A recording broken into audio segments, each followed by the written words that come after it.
Welcome back. Ed Martin here on the Pro America Report. You know, for a few weeks, I've been telling you about, and we've been talking about this book that came out just a few days ago now, I guess like last week. It's called Irreversible Damage, The Transgender Craze Seducing Our Daughters. It's published by Regnery, and I got an early copy of it. The author is a woman named Abigail Shrier. She was on the show a month or two ago talking about a column she wrote, I think, on Mrs. America and Phyllis Schlafly. But she's a journalist, writes all over the place, and it's a very interesting book. So first of all, Abigail, welcome back to the show. How are you? Thanks so much for having me on. I'm doing great. So first, how's the book going? I mean, I see lots of coverage of it, lots of reviews, lots of things. How's it going? And in a weird way, in this kind of cancel culture moment, is it particularly choppy out there for you?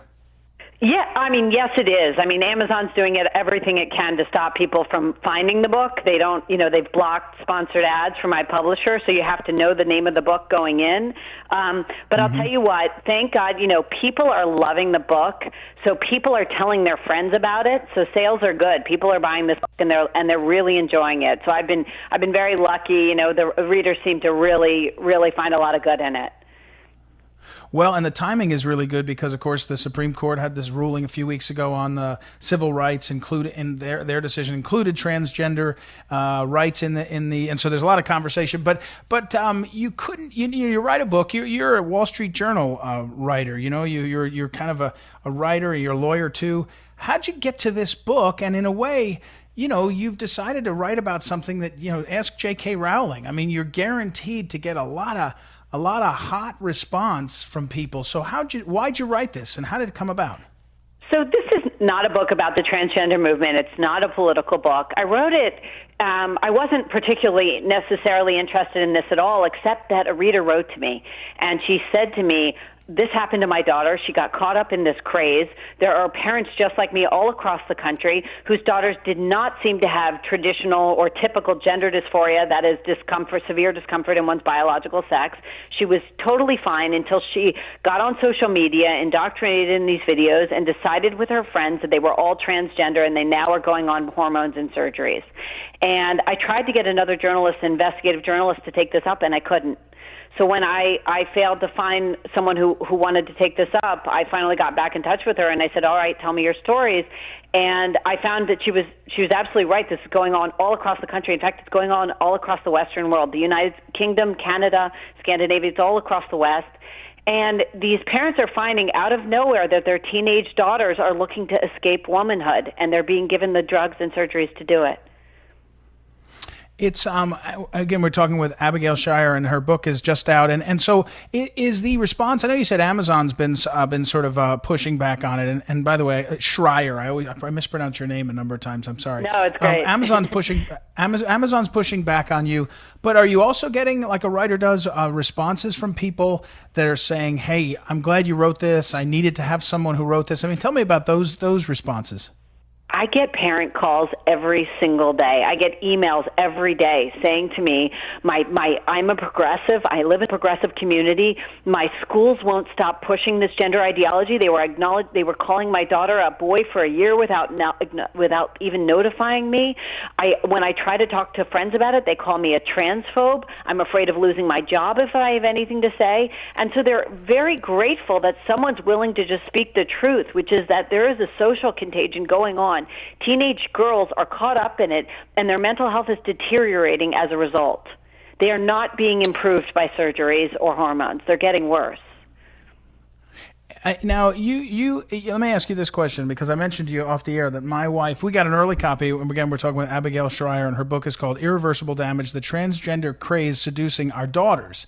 And my wife, when she read it, when you finished, and in here you referred to the transgender craze. And my wife said to me, and I'm putting my words in my wife, but she said it. I'm just going to say, she said, boy, Ed, some of it just sounds like a cult. It sounds like you're welcomed in and you're felt to, and my wife didn't mean it as a scientific definition, and she loved the book, by the way, but she meant that there's sort of something about this whole thing that is moving people along in a way that's really not only unhealthy, but sort of manipulative broadly, and it's happening to children. And so I know you said you didn't write it as a political book, and you didn't write it as, you're not writing about the sort of morality, you're describing what's happening. But there's a part of this that's really haunting when you read it. I think it is haunting, and cult is a word that parents use very, very often, and even detransitioners, people who regret their transition, they tend to use. And the reason they use it is because there's a tremendous amount of online pressure to cut off your parents. So one of the things that happens, look, I would not have written this book if these young women were transitioning to the opposite sex or at least the appearance of the opposite sex and leading wonderful, happy, healthy lives. Unfortunately, because they don't suffer real gender dysphoria and they are not being helped by this, their mental health often deteriorates.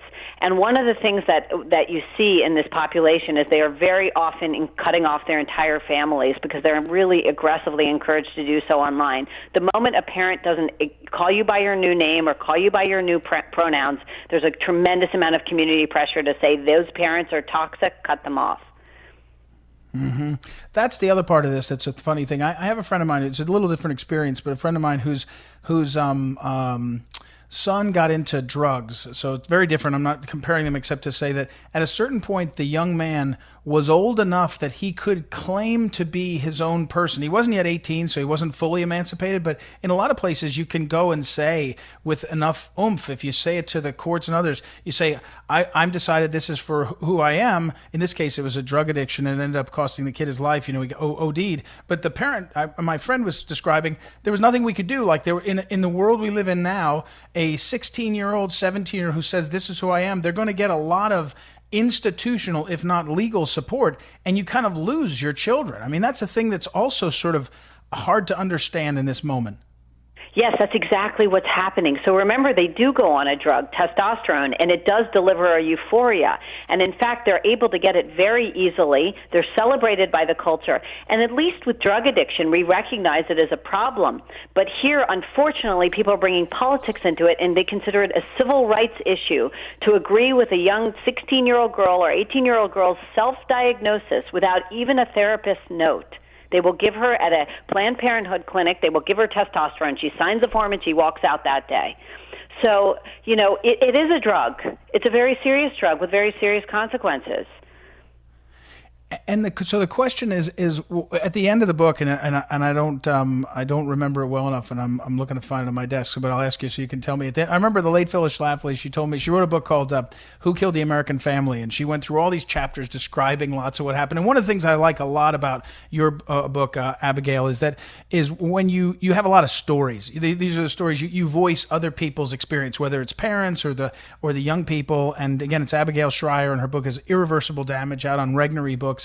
You can find it by searching by name of it, unfortunately, I guess, on Amazon. But Phyllis, when she finished that book, Who Killed the American Family, the last chapter, she came to my office once. She said, okay, I've got all the problems. Who Killed the American Family? Now, how do we fix it, right? And what is the future that you see now? I know you're not a policymaker, but predicting what could be the best for our flourishing and for young girls, young women, what do you think is the best way forward?